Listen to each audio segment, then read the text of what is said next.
ERP Advisors Group presents What to Do When You Outgrow Your Accounting Software.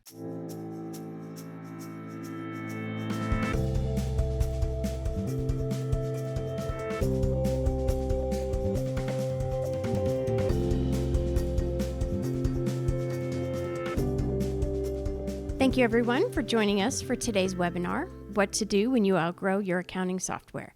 Today's presentation is valid for one CPE credit. In order to receive CPE credit, each attendee is required to attend the full 50-minute presentation, as well as engage and answer all of the polling questions asked throughout the presentation. If you are needing CPE credit for today's presentation, please leave your name in the chat of this Zoom, or please send an email to juliet@erpadvisorsgroup.com for record, and you will be issued a certificate for CPE. At the end of today's presentation, there will be a short question and answer period. If you have a question for our presenter, please add it in the chat section or Q&A section of this Zoom. Today's learning objectives are to understand why companies outgrow their accounting software, know how to decide if you need to upgrade, explore the 4 tiers of accounting applications, overview of additional financial reporting tools, and to understand the key points for approaching a software selection. Sean Windle is our presenter for today. Sean is the founder and managing principal of ERP Advisors Group based in Denver, Colorado. Sean has worked in the enterprise software industry for over 20 years. He started his career at Accenture and Arthur Andersen Business Consulting and moved into the software industry with Oracle as a technology product manager. There are only a few people in the world with the practical software experience that Sean has gained with helping hundreds of clients across many industries with selecting and implementing a wide variety of enterprise solutions. Sean, welcome. Thanks for joining us today. Thank you. Thank you. If you're ready, I'll pass it over to you. Okay. Thank you, Juliet. I'm not sure that I can live up to that introduction, but I'm going to do my best with it. So actually, if we go back a slide, just to do sort of a finish up on introductions. So ERP Advisors Group, we're here out of the Denver area. We've kind of become one of the industry's top advisory firms, meaning we don't sell software, we don't sell implementation services. We just help clients with figuring out exactly what is best for them and then ensuring that they get the right implementation approach correct. So bottom line is what I'm about to share with you today, we're sponsored by blah, definitely not QuickBooks, nor anything around trying to sell implementation services or get into some of those factors. That we're really trying to put out some really key points that we've found over the years have helped CFOs, controllers, really accounting professionals, and others to really evaluate enterprise software based on what's best for them. So that's what we're going to do today, and that is our learning objective, as Juliet said, Let's jump into it. So this is really important that over the years, what we have found is there's good reasons to switch your accounting software, and there's not so good reasons. So really through about 300 projects somehow in the last 10 years amongst all of our professionals, we've really identified these 4 categories of reasons why an organization to look to switch, usually out of QuickBooks, right? There is also other applications like Xero and other applications that are smaller that sort of fit into that tier 4 level as well. But we're mostly going to talk through kind of QuickBooks today. The first one is growth. So if you look at an organization and you think about an accounting system, accounting's accounting, right? Debits or credits. And, I have to dust off my own accounting background. I am a CPA inactive, but even from my own training, right? Whether you're doing accounting for a multi-billion-dollar organization or a couple $1 million organization, accounting is accounting. But there are things that happen in an accounting system, specifically in QuickBooks around growth, that can create a lot of problems. The first one is more business transactions to track. So what we're talking about here are basically anything you can think of. More sales orders are going into the system. More vendor bills are going into the system. More journal entries. The reality is I think we actually just got into this recently on our ERP news that, Intuit, who owns QuickBooks, they are really the largest accounting sort of customers based on enterprise systems and software systems over really anybody else. They have the most customers. It's in the millions. Most organizations throughout the world are smaller if you look at sort of how the distribution of companies are. But the reality is as those organizations get bigger and bigger and bigger, there's more transactions. QuickBooks will eventually die in terms of its database structure and its performance on how it's set up to meet those needs for transactions or not. So that's a big reason why you should say, wow, we got a lot more transactions, and you'll know the indicators. And I have a feeling from some of the folks that RSVP'd and working with you in the past that you've actually experienced those situations before where, wow, QuickBooks crashes. Okay, well, let's make sure that the servers are in good shape and that, the technology infrastructure is okay. But we've done that and it still crashes. You're pushing it too hard in terms of transactions. Couple other things here under growth. We're offering new products and services where QuickBooks isn't necessarily set up to do certain things. So we've had clients before that are maybe professional service providers. They're billing their time just fine through QuickBooks. And now they need to do resource management. They need to do some detailed project execution work, and QuickBooks doesn't necessarily provide that function. So sure, there's bolt-ons that can do it with QuickBooks, and that might be the right answer. But that's an example of moving in through new services where ultimately the application is just not set up to do that.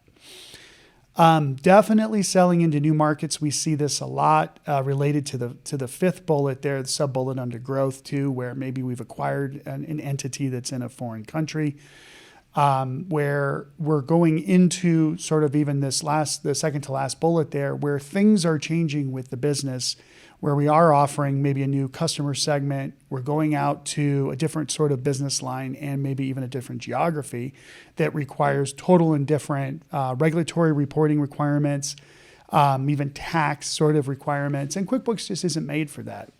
But, we had a client that was $100 million in revenue, maybe just shy of that, and they were able to use the class field for kind of tracking separate legal entities. So there's ways you can get around it for sure, but at a certain point you have to say, is it really worth it? So growth, check. Great reason to switch off of QuickBooks or similar applications. The next one here, I'm going to go kind of bottom and then move over, is legacy technology. So we run into this a lot where an organization maybe is on an application that they've had for a while. This might not necessarily be QuickBooks, but it could be other applications too that they've basically outgrown, where the original business model of the organization was a certain way. Maybe it was written on a certain product, technology platform product, and that technology platform product, say Fox Pro, is like gone. Nobody knows Fox Pro. We actually have a client that I can throw I'll say a rock at and hit that basically was running their business on a Fox Pro database, and only one person knew that. So that's another great reason why companies outgrow their legacy accounting software, and it's something to really keep in mind. It goes with that too that we have a guy or a gal who, we prefer that they win the lottery. You got to watch out for all the buses in town these days.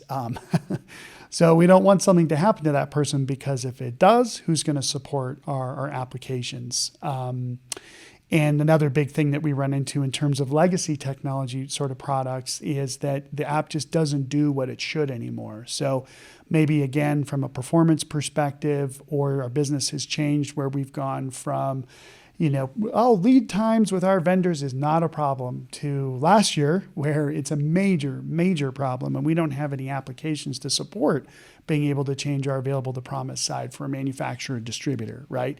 The app doesn't support that. We need to tell customers when they should expect their products. Our app doesn't do it. Another good reason why, if our legacy technology is not meeting our needs, can it? Now, there's two other areas too, right? Where, especially today, really over the last several years, I'd even say, the ASC 606 around sort of recurring revenue recognition or revenue recognition changes, some of the lease standards and pronouncements that are coming out. There's several different sort of things that the AICPA, FASB, organizations are doing, the SEC, where those regulatory changes have direct impact into your financial reporting. So oftentimes a QuickBooks, a legacy accounting system, smaller accounting system is really not made to do that.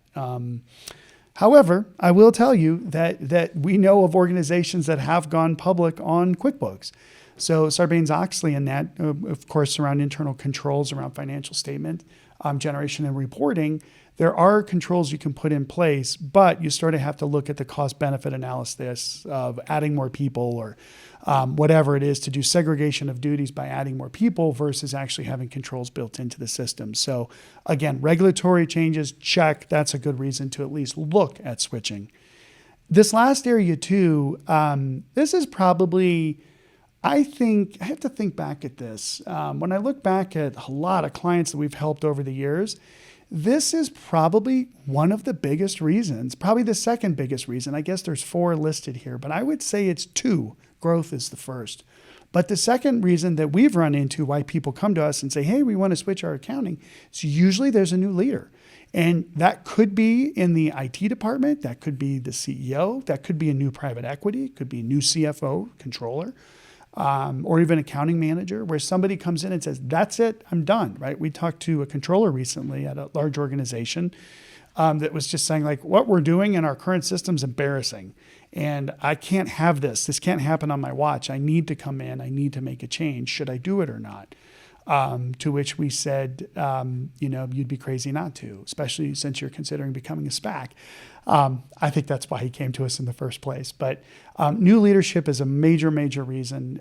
Oftentimes, folks are looking to sort of automate manual processes. It takes a new person sometimes to come into an organization to say, yeah, you know how we're doing AP approvals? Yeah, that was like, the Fred Flintstone era where we're running our cars by our feet. Let's get some automation, some workflow approval built into a matrix within the system and have it driven from there.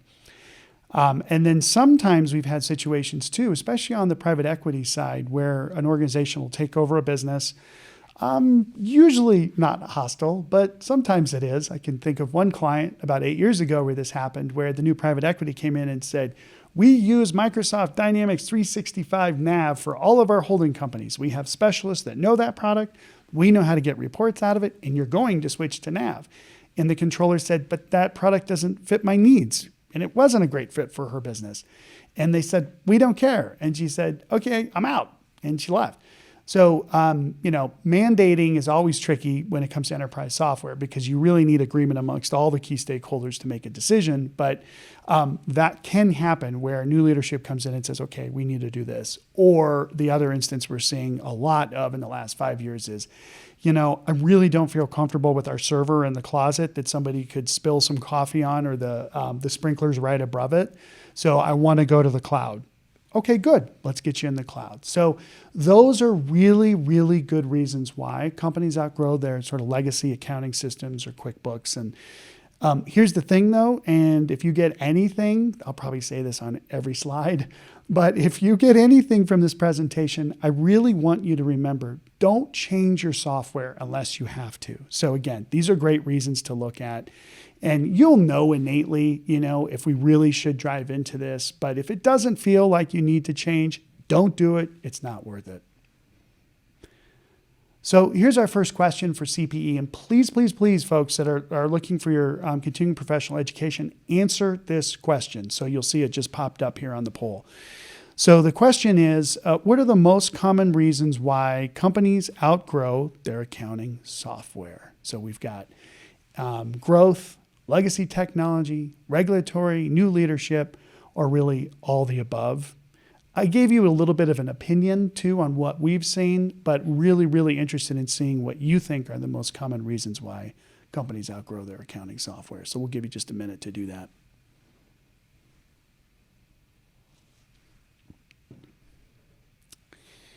Good. Perfect.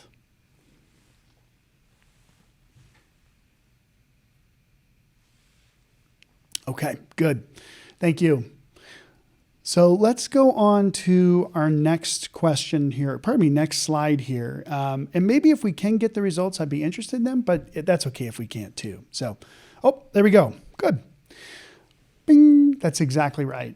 What we have seen is really all the above are very common reasons why companies outgrow their accounting software. But I will tell you that very, very, very often, one of our qualifiers actually, before even helping a company figure out is if they're growing. And then the legacy technology, new leadership is spot on. Those are fun conversations when, well, my boss is making me do it. Okay. Your boss is right. That's good. Or, wow, your boss is wrong. Uh-oh. Get that resume ready. Anyway, so those are good responses. Thank you. Okay. We are really trying to help you all. And I really, really, really, really mean that. I built this firm based off that premise. And I wish these were things that, as we've talked about writing books, like would anybody read a book on ERP? I guess you got to do something before you go to bed. But if there was some things that we could tell folks to do before they upgrade, that's what this slide is. Of course, I wanted to put like a million more things on this. It's already pretty big. So we sort of said, hey, what are the really key things that folks have to do when they're questioning if they should change applications here? And this is it. So, take a screenshot of this. If you want the deck, let us know too. We'll send this over to you. But if you're considering software, or you will be in the future, which is probably everybody on this call, remember these points. So I'm going to talk about each one of these sort of individually too. We've got the time here. So understand your current scene. What we mean by that is what's really going on, like really, really going on. So I can think back to a client where, okay, we need to switch software, and they engaged us and we started looking around and we're like, we don't see any pain points. We don't see what's wrong here, as we talk about in the next bullet. But like we're really looking around trying to figure out what's going on. And bing, the admin assistant for the CEO really hated the reporting and analytics that they were getting out of a certain package. And therefore, that concept sort of trickled through the organization that we needed to change. Needless to say, we didn't do that project. We told them, don't you dare do this. Just get a different reporting and analytics package. We just saved you $1 million, right? So you really do want to understand what your current scene is from 4 different dimensions: your strategy, your people, your technology, and your processes. So strategy-wise, like, are we looking to grow? Are we looking to acquire? Basically, are we looking to fix or achieve any of those last things we had on the last slide, right? Growth, legacy technology, looking at new leadership, other factors that you should consider, right? Look at those things. We sort of call them the dimensions, observations of a business. Again, strategy, people, technology, process. That should sound familiar to a lot of folks. It's based off sort of Big Four methodology. But just understand what is right there. That's it. Just understand it. Don't mock up something, fake something, or, we're going to grow 1,000,000%, but that's not really what the organization's doing, right? We're thrilled with 5% growth. Just see what's really going on. Then look at what's wrong and what's not working. And I really mean, you sort of have to take the blinders off of kind of what you wish things were, but what they really actually are. So it's an interesting viewpoint. I think in all the years that I've been a management consultant, that's probably the biggest value that we can bring is we can look at a scene objectively. And we can say, it's not right that you have 5 people running your AP. You get 2,000 vendor bills a month, but there's so much manual work that's going on here. And sometimes we'll go to the controller, CFO, and sort of start talking about that poke and prod a little bit on staffing. And they say, I don't know how else to do this. Like, we're barely holding on with the people that we have. So, when you're doing this for yourself, you really do have to take off the blinders and say, my other organizations that we know or have worked before in the past or whatever, we had a lot smaller AP departments. Why are we so big? It could be because we have so many transactions we need to do it. Or it could be just because we have a lot of manual stuff going on. So that's one example of something that's wrong. Manual work, redundant kind of work, people doing a lot of non-value added tasks. And you sort of see it in your people too. If you look across the organization, like, those CSRs, customer service representatives, are spending a ton of time doing, order management or things when we have a website that we should be getting orders through or whatever it is. You'll see it. You all... you're savvy, you're well-trained, you're doing continuing professional education. Really, I really want you to challenge yourself here on this one to really say what's really wrong with our process and how things are working. Then determine the ideal scene. So ideally, we would still be able to keep the vendor payments where they're at, but we would take 3 of those AP people and we'd put them on AR. We'd put them on invoicing, or we redeployed them onto analytics or something else where it's more value add than just paying vendors' bills. That's sort of a microcosm of an ideal scene. You might even look sort of at the macro level and say, hey, ideally, our business would operate from the beginning through the end this way. It does require imagination, but I know from my training, and I can even think back to Professor Wheeler's Intermediate Accounting, Kiso and Wygant, I think is the author. I bet. Yep. That's funny. I can't believe I remembered that. I don't remember anything else. That's not true. Just a few things. But just thinking back to even, sort of the academic approach on how accounting and books should be taken, you really actually know a lot. I want you to really think from that ideal scene. And that's really good too, because now you can say, okay, if we really achieve this ideal scene, what are the expected benefits that we should get? Now, if you can monetize those, that's great, but there are quantitative benefits and there are qualitative benefits. So sometimes, we do need to get into numbers for sure. Other times we don't. And even for some of our clients, we have to get into net present value of those benefits over a 10-year period. There's lots of ways to identify the expected benefits, but even if it's just a bulleted list in an email that says, here's what we're going to get from new software. And it could even be retain our people longer. That's something that we see often with a smaller accounting application, is that you got a lot of people doing a lot of manual stuff and they hate it, especially today. Or it could be able to attract new talent because, some organizations aren't up to the technology level that, younger people want to be working with. There's things like that. Those are definitely benefits. Then get into what the estimated total cost of ownership is. And I want to be fair, right? We get paid to do these models. So we start with a model. We know what the costs are, right? But from your side, you really can figure out what is the software really going to cost, right? Think about the recurring software cost, because everything's SaaS, subscription or software as a service, sold as a subscription, which basically means we pay for the same thing every year, the exact same amount. Well, why would we do that? Well, there's IT benefits, and we don't have to worry about the servers and security and all the feature functionality that we get for free now, with our annual subscription. But think about the software costs as well as the one-time costs of implementation. So you have an implementation partner that comes in and is able to actually configure your application. Include that. You might also include some internal costs. Like we have a client right now, actually here in Denver, who's going through an implementation, and there's about 5 people that the entire organization, is about $1 billion organization, is writing on these 5 people showing up and doing the implementation. So it might be a good idea to bonus them because they also have a day job too. So that's an example of a cost, right? We actually say 10 to 20% of the project should go towards internal costs. That might be backfill also. And there might be external project managers, data migration. We could do a whole seminar on data migration. Nobody would come, but I would feel like I'm done as an advisor because I told everybody what they needed to know.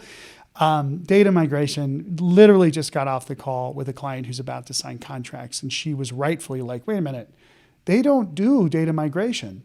The implementation partner doesn't do data migration. I was like, you're exactly right. We do.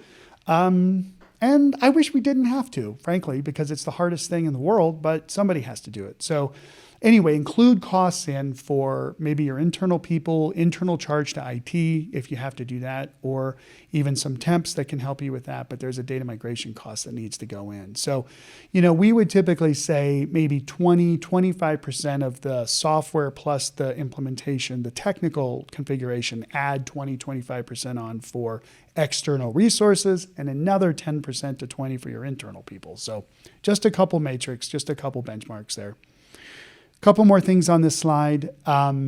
Definitely take a look at change management risks and identify mitigation. So just because you have a change management risk doesn't mean you shouldn't move forward, because you do have change management risks when you go through switching software unequivocally, but what are you going to do about them, right? And if you can handle those change management risks, one of which is our people are going to leave us because they're already working hard and then we're going to make them work harder in an implementation. Okay, well, Compensation is one of those mitigations that may make sense, but it's also more than that. Key people in an organization want to learn and grow and provide more value. So we're going to find those people and put them in place to lead the project. That's a great mitigation. Other change management risks that we've seen are, data migration is a huge one, selecting the wrong software, the implementation goes longer. We have some clients in the retail industry, and you do not touch their systems. I mean, one client was really Labor Day to the end of the year. Do not touch the system. Fine, right? You have seasonality in your business. You need to account for that. So that's again an example of another change management risk. So look through those, make sure those risks can be mitigated. Then go to your key stakeholders to say, this is what we're looking at doing. This is why. Maybe even show them some of the homework that you did in those previous bullets so that you build the confidence in them that we thought through this and get their agreement. So, don't just change the accounting software without talking to sales. There will be some impact to them. Sales, who's probably not on this call. I wish I could say that directly to them, but they're not here. Sales, don't just go out and get a new CRM and expect accounting to be happy. You got to make sure you're building in costs and things at the order configuration up front that are going to lead to, accounting ultimately saying, what are you guys doing, right? So you really want to get that agreement with the key stakeholders across the business. And it's not everybody in the business. It's just those that are really impacted and have influence and opinion leaders, if you will, over others, and make sure they're on board with at least now going to selection. So that is the nuanced thing that, I don't know if I've ever really talked about that on these calls, and we've done a lot of them, is that what you're doing at this level is sort of getting the strategy set, and then you're going to others to say, here's the strategy that we're following, and I want to get your opinion on that. We're not getting your opinion on we're going to switch to NetSuite. We're not even close to that. We're just saying we want to go to market and look for software, and here's all the homework that we've done. Do you agree that we should go look at software or not? Because if you can't get the agreement to even go look, don't drag the vendors and your team and everybody else through the nightmare of going through a selection if you already know that some key stakeholders aren't on board. So that's when you start the selection, when you have all this done. And like we say here, don't call any software vendors until you basically have done this homework and have this agreement for sure. So I think our next slide is another question. Let's see here. So the question here is true or false? A growing company should always upgrade from QuickBooks or their legacy accounting software. Let's see how we do on this one.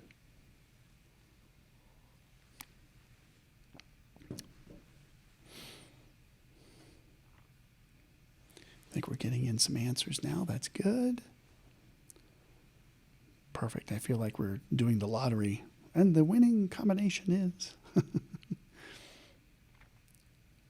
Good. We'll have the answer pop up here in just a minute.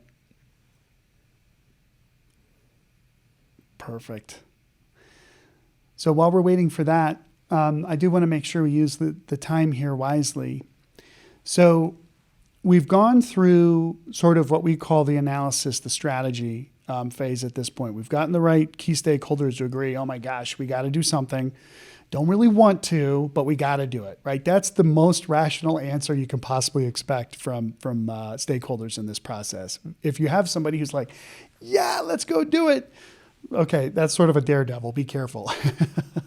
But now that we've gotten that agreement in, we sort of know our benefits, our costs, our risks, what the mitigations are. Now let's talk about selection. And this is basically a selection process that I've developed. Really, I think I started doing selections in the 90s. And since that time have sort of refined each of these steps. We do still refine these as we find improvements.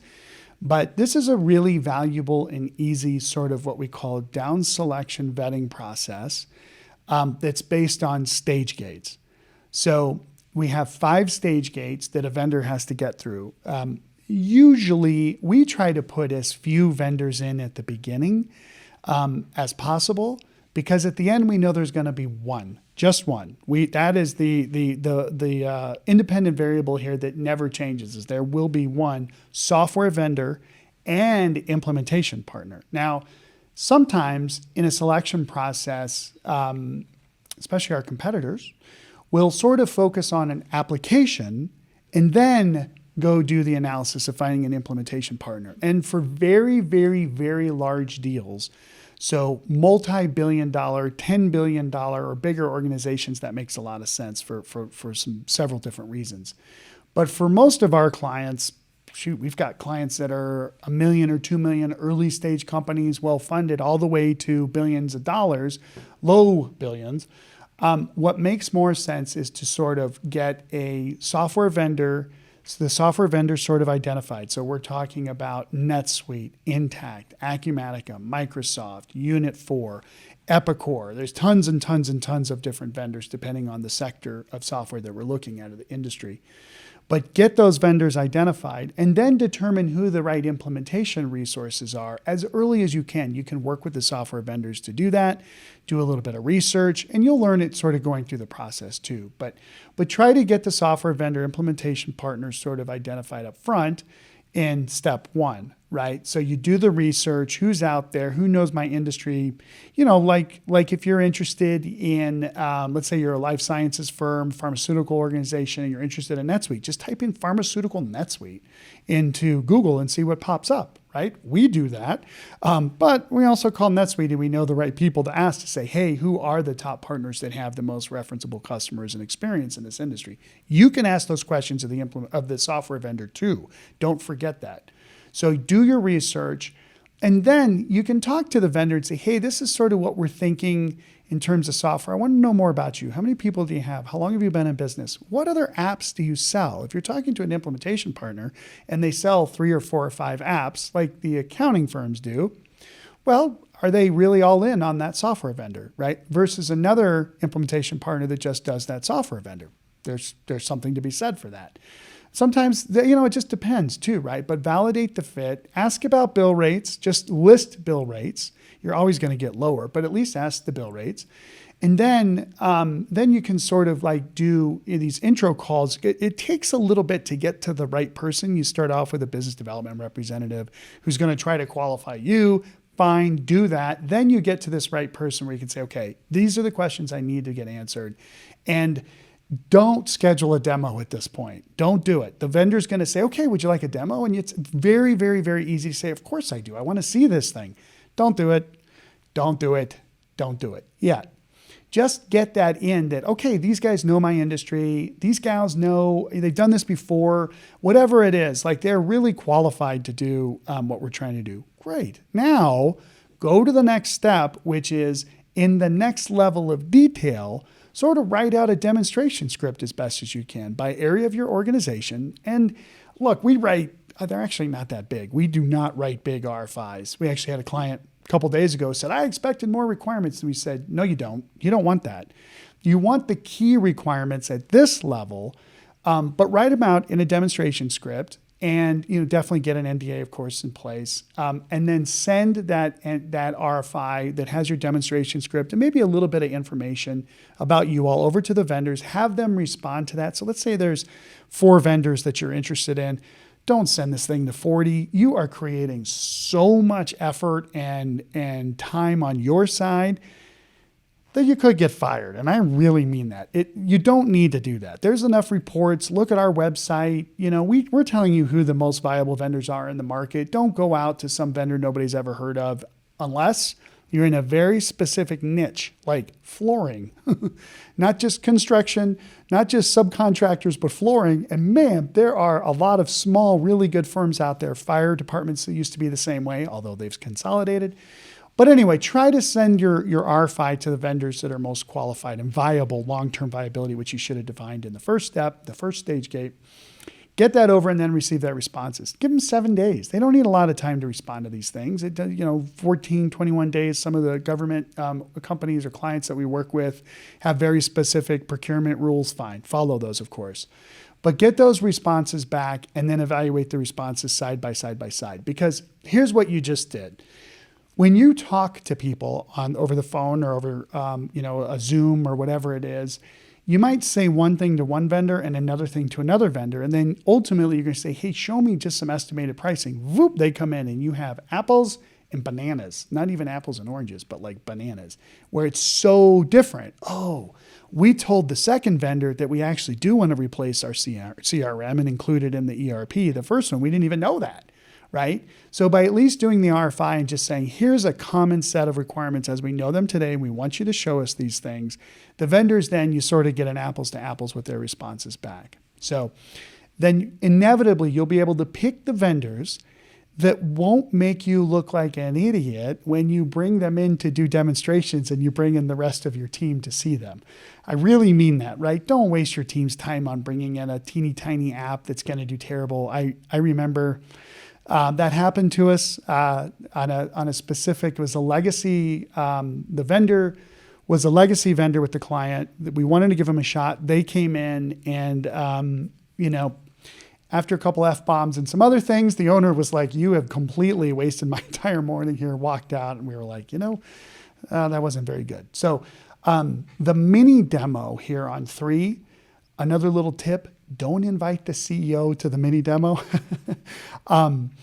This is really an opportunity to sort of do a high-level run-through from beginning to end at, again, a high level of the application, and you get a feel for the usability, the user experience, user interface, some of the functionality, some of the vendor's capabilities in knowing your business.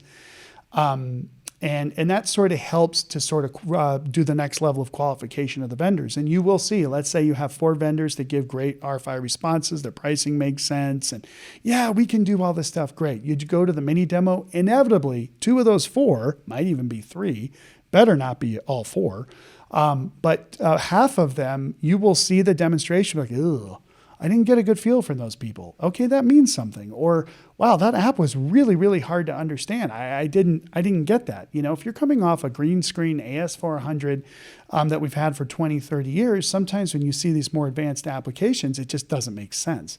Whereas something that's a little more legacy does make sense. So use that mini demo vetting to sort of pre-qualify the vendors to the next level of, hey, here's 2 good vendors, maybe 3, that we think would do really well for us. Then take them to a final demo where you're inviting people from the entire organization to come in and see from beginning to end how these applications work. And you might even break up that final demo into, hey, let's spend a couple hours on sales.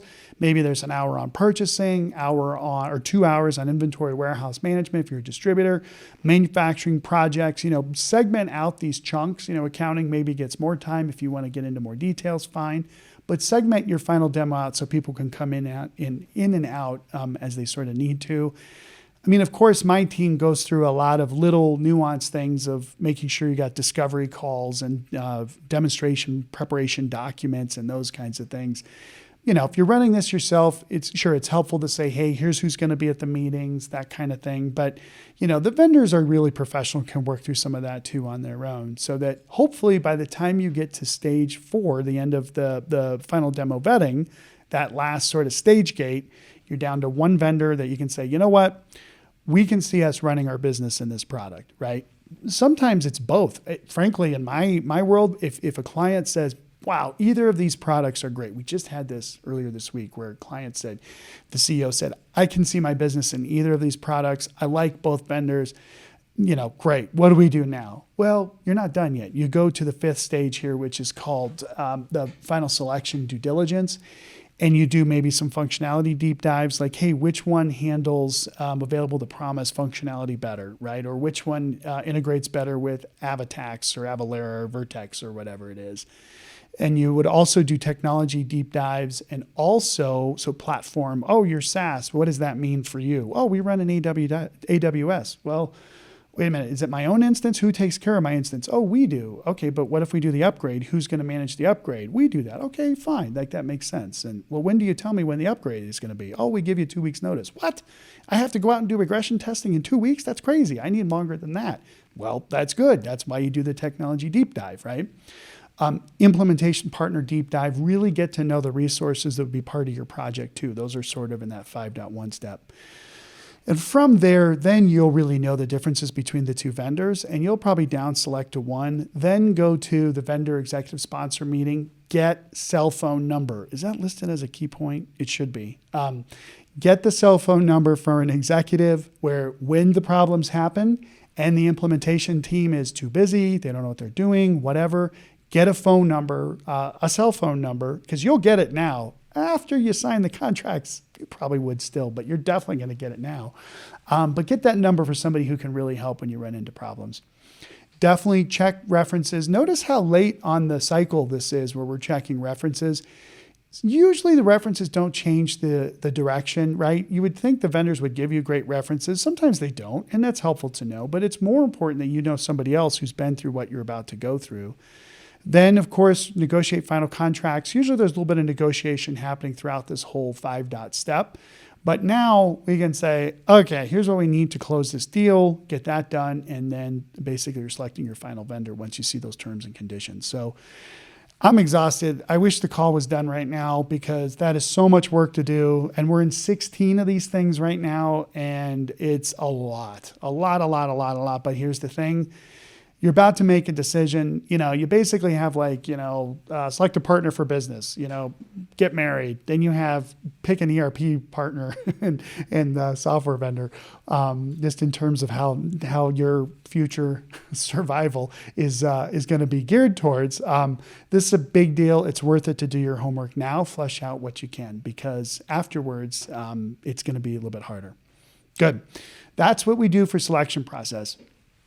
So I do want to change the tone here a little bit. Sometimes these calls are a little bit of a hat pass from me to you, honestly, on things that I've observed over the years that can help many, many others. So I hope that's how you look at those first couple discussions here. So let's get a little bit of education here in over the next couple slides for you all. I'm going to start off here sort of 4 tiers of accounting applications. So I really like this slide. Our digital marketing managers helped me sort of go through this several times, and I really like it because it's simple. That, you go to your CEO and say, hey, we need a new ERP. ERP Advisors Group said for me to do all this stuff. I did it. And I want to go get SAP, right? Probably tears could come out of the CEO's eyes, like there's no way we're going to do that. That could kill us. Or no, maybe some CEOs are ready for that level of software. But you also have sort of the onus here to sort of do a little bit of education or say, no. When you hear ERP, doesn't mean SAP or Oracle or IFS or some big application. It could mean something smaller. So we've got sort of 4 tiers of software. And on the left-hand side, that's basically sort of the company sizes that we typically see making these decisions. So tier 4, as you can see, think QuickBooks, Sage 50, Xero, FreshBooks, sort of smaller applications. Now, here's the thing is these bands aren't absolute. Like I said, we had a client that was $100 million running QuickBooks, right? So they can move up and down. But basically, tier 4 applications are really handling accounting. GL, AP, AR, GL, kind of financial statements, core accounting, maybe a little bit of time tracking, maybe a teeny tiny bit of inventory, but even like QuickBooks needs like a fishbowl or something else to do some of those more departmental specific functions. Tier 3 applications, we have just a couple listed here, but these are good from a GL perspective. Maybe they handle multiple legal entities too, but they're also bringing in functionality from other departments that's integrated in with accounting. And you can see sort of the sizes. Again, we have a $15 million client that came off of QuickBooks that went into a tier 2 package into NetSuite recently because they needed deeper functionality across the organization. And they also had some customization that they needed to do. So we're doing a lot with clients on the Infor Cloud Suite right now, lots with Microsoft. There's several other products here, Sage, Intacct, Epicor, Acumatica, Deltek, even sort of some of the other applications that sort of fit in this, like all the way across the organization software, but it's not super deep versus the tier 1s where it's all the way across the organization, every department, and it goes very, very, very deep. And we have lots of transactions, they're complex operations, and we really have a high need for automation. Usually that tier 1 makes a lot of sense. But each of these products, there's risks with that, but there's a lot of rewards too between SAP and Oracle and even the bigger Microsoft package Workday, IFS, and the N4 larger products, M3 and LN, we'd put on there also. There are great instances where it makes sense to do that, more international business, multi-company consolidation kind of stuff that we don't want to go to an FP&A tool. We'll talk about that in a minute. So think about 4 tiers of accounting applications when you go to market. So here's our next question. Which of the 4 tiers of accounting applications is QuickBooks in? So we've got tier 1, tier 2, tier 3, or tier 4. And this is important because let's say we're in a package that's in tier 4. How's that going to go for you if you go to a tier 1? Remember, there's a couple other gradient steps there. Good. If you'll put your answers in, that'll be great. Good.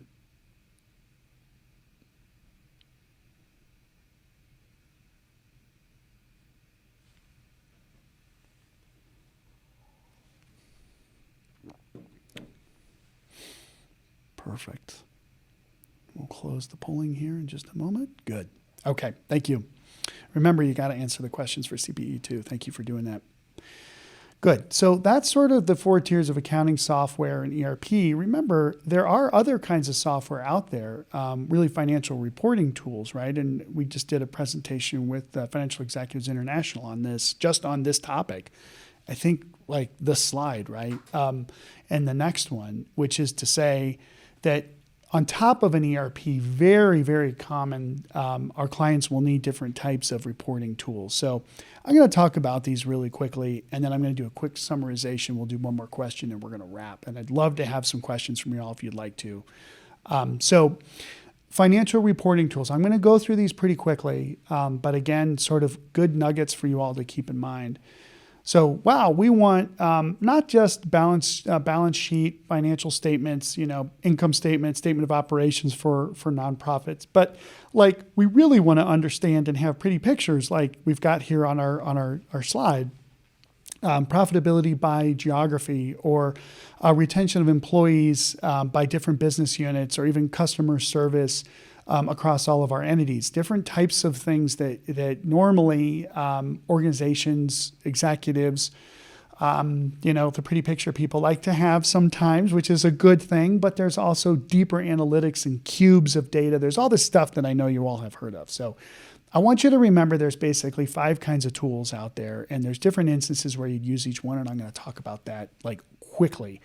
So BI and data visualization, Power BI, Tableau, Click. There's a lot of products that fit into that area.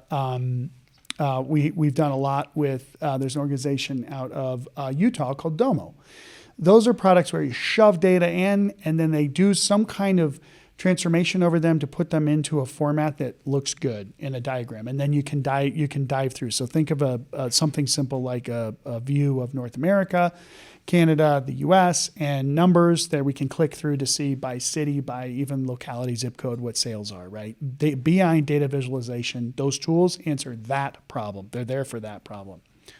Whereas FP&A, which many of you on this call know, is financial forecasting and budgeting, which especially last year, we really learned the value of having these tools where, okay, here's my financial forecast for the year. And then, wow, we shut down.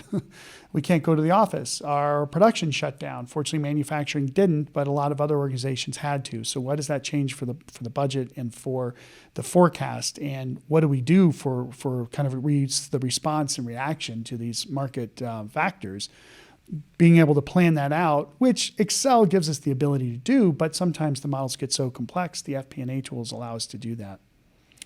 Multi-company consolidation, this is where we're doing a lot of intercompany transactions and we need to do a roll-up and sort of even financial currency exchange rates, really applying sort of the consolidation at a really global level where it gets very complex. You can go out and get consolidation tools to help you with that process too.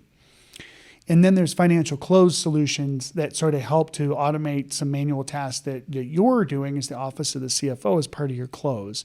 So we want to have accounting entries, reconciliations done, and we can do approvals over those journal entries, track the approvals, track what the journal entry is, and then even import that into the accounting system. And finally, we have the ERP itself. And if you talk to any ERP vendor and say, I need strong financial reporting, they'll say, we have 500 reports out of the box. So why could you possibly need any more?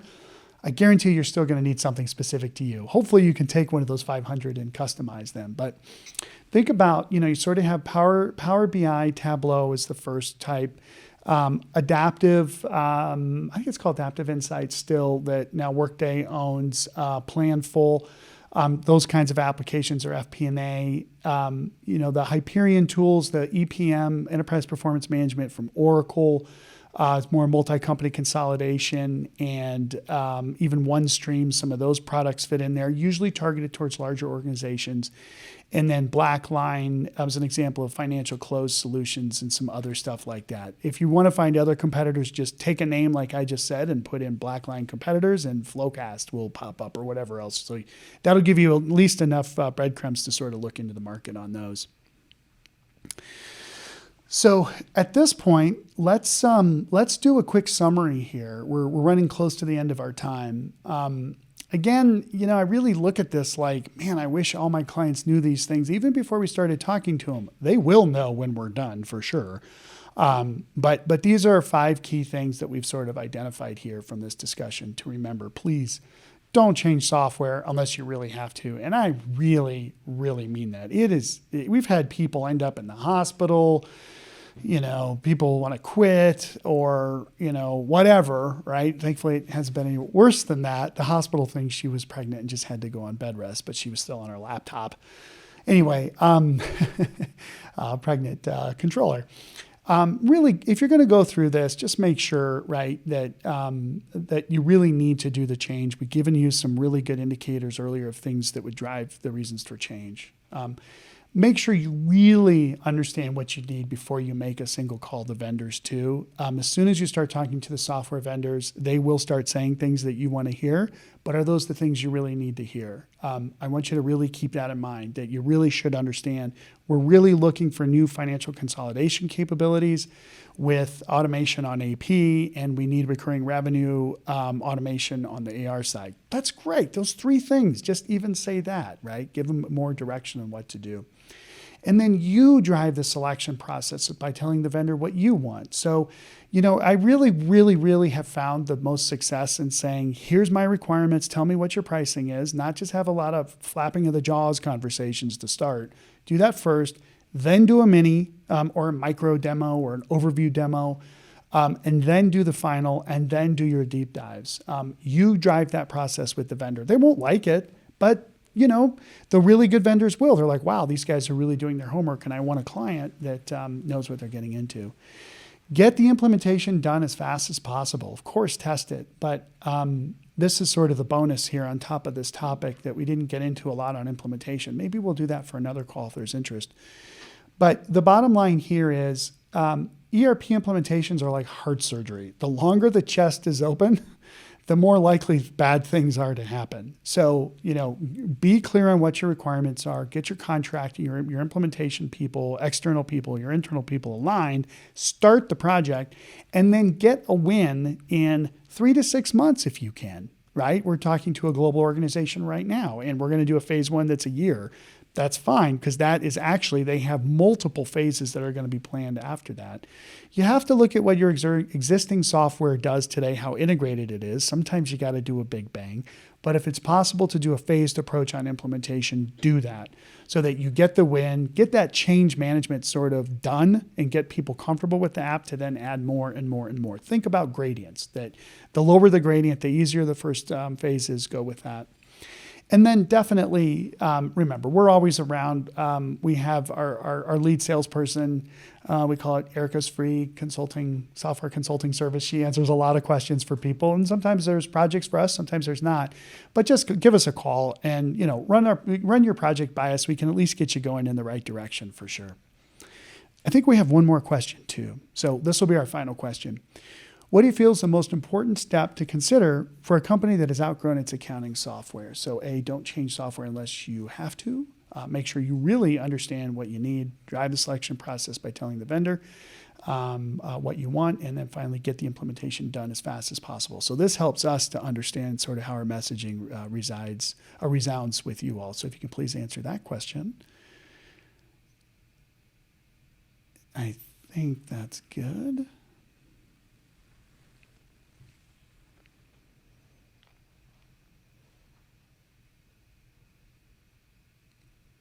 Perfect.